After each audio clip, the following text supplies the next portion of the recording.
শিক্ষকদের এবং এই ভর্তির সার্কুলার অবিলম্বে আমরা চাই আগামী এক সপ্তাহের মধ্যে শিক্ষকদের ভর্তির সার্কুলার জারি করতে হবে। নিবন্ধনমুক্ত শিক্ষকদের অন্তর্ভুক্ত করার প্রজ্ঞাপন জারি করতে হবে। আর শিক্ষকদের যে দাবি চাকরি যাচাইকরণ, সেই চাকরি যাচাইকরণ খুব শীঘ্রই ঘোষণা দিতে হবে। তাহলে আমরা রোগটাকে বেশিক্ষণ ধরে রাখবো না। জনগণের দুর্ভোগ হোক এমন কোন কাজ আমরা করতে চাই না।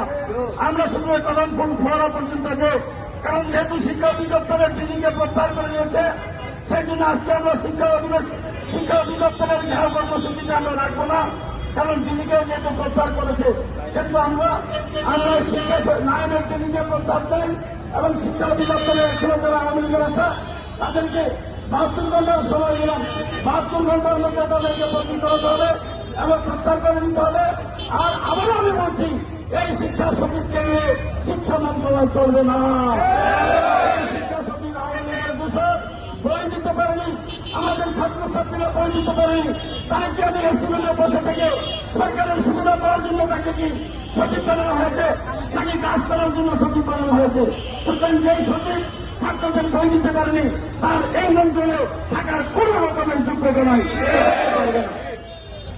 তাই আমি আমাদের আইন শৃঙ্খলা রক্ষাকারী ভাইদেরকে বলবো, আমাদের একটু সুবিধা করে দেওয়ার জন্য আমরা কিছুক্ষণের মধ্যে 10 মিনিটের মধ্যে আমাদের এই কর্মসূচিটা শেষ করতে চাই। আমরা কলম ফুল ফোয়ারা করে এখানে এসে এখনই শেষ করে দিব। সকলকে ধন্যবাদ। আসেন।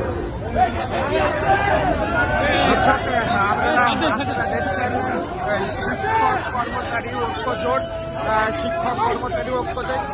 তারা কিন্তু দেখতে পাচ্ছি শিক্ষা সচিবের পদত্যাগ চেয়ে তারা এগিয়ে যাচ্ছেন। তারা কিন্তু রাজধানীর প্রেস ক্লাবের সামনে থেকে তারা প্রতিবাদী বক্তব্য দিলেন। শিক্ষা সচিবের পদত্যাগ চেয়ে শিক্ষক কর্মচারী ঐক্যজোট তারা কিন্তু রাজপথে নেমেছেন এবং তারা কিন্তু শিক্ষা রাজধানীর রাস্তায় অবরোধ করে যে দাবি আদায়ের জন্য অপসারণ, সেই শিক্ষা সচিবের অপসারণ চেয়ে তারা কিন্তু এগিয়ে যাচ্ছে রাজধানীর শিক্ষা।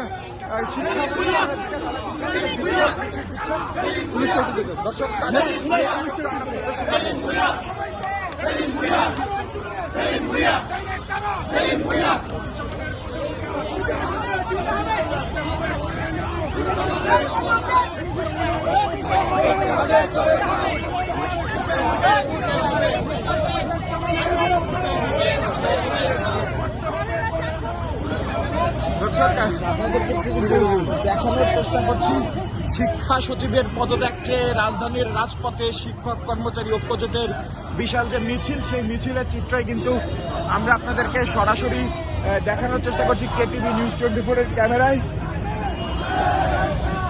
দর্শক, শিক্ষা সচিবের পদত্যাগ চেয়ে রাজধানীর রাজপথে শিক্ষক কর্মচারী ঐক্যজোট, সেই চিত্রই সরাসরি আপনাদের সামনে তুলে ধরছিলাম কেটিভি নিউজ 24 এর ক্যামেরায়। Sujoy Majumdar, KTV news 24, Dhaka.